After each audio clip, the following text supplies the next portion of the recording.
Hi every one, welcome to good reviews channel. நாம் இன்னைக்கு பார்க்க போகிறது வாஸ்கோட காமா படத்தோட ரிவ்யூ தான் பார்க்க போகிறோம். இந்த படம் ஆகா ஓடிடியில் அவைலபிளாக இருக்குது.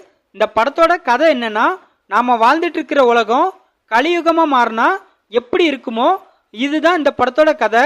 அதாவது கெட்டது பண்ணுறவங்கள மக்கள் தலையில் தூக்கி வச்சு கொண்டாடிட்டும் நல்லது பண்ணுறவங்கள துரத்தி துரத்தி அடிச்சுட்டும் இருக்காங்க. இதைத்தான் இந்த படத்துல சொல்லியிருக்காங்க. படத்துல கலியுகம் அப்படிங்கிற ஒரு உலகத்துல நகுல் வாழ்ந்துட்டு இருக்காரு. அந்த உலகத்துல கெட்டது பண்றவங்கள ஒண்ணுமே பண்ணாம இருக்காங்க. பட் நல்லது பண்றவங்கள ஜெயில கொண்டு போய் போட்டுருந்தாங்க. நல்லவனா நகுல் இருக்காரு. இவருக்கு இவரோட அண்ணன் நல்லவனா வெளியில காட்டிக்காதுன்னு அட்வைஸும் பண்றாரு. ஒரு கட்டத்துல ஹீரோவோட அண்ணன் இறந்து போயிருந்தாரு.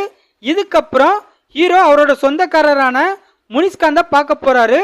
அவரு ஹீரோவுக்கு ஒரு வாடகை வீட்டை ஏற்பாடு பண்ணி கொடுத்து அந்த வீட்டில் தங்க வைக்கிறாரு. ஒரு கட்டத்தில் ஹவுஸ் ஓனர் பொண்ணும் ஹீரோவும் லவ் பண்ண ஆரம்பிக்கிறாங்க. இவங்களோட காதல் கல்யாணம் வரைக்கும் போகுது. அந்த சமயத்துல தான் ஹீரோ ரொம்ப நல்லவர்னு ஹீரோனி வீட்டுக்கு தெரிய வருது. அதனால ஹீரோவை ஜெயிலில் கொண்டு போய் போட்டுருந்தாங்க. இதுக்கப்புறம் ஹீரோவோட வாழ்க்கையில் நடந்த சம்பவங்கள் என்ன, இதுதான் இந்த படத்தோட கதை.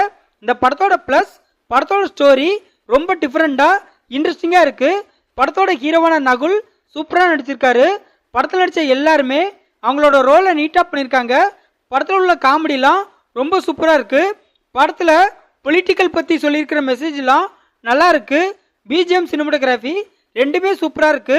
இந்த படத்தோட மைனஸ் படத்தோட ஸ்டோரி இன்ட்ரெஸ்டிங்கா இருந்தும் அதை ஸ்கிரீன் பிளேல கோட்டையை விட்டுருக்காங்க. அதனால படம் லேகிங்கா இருக்கு.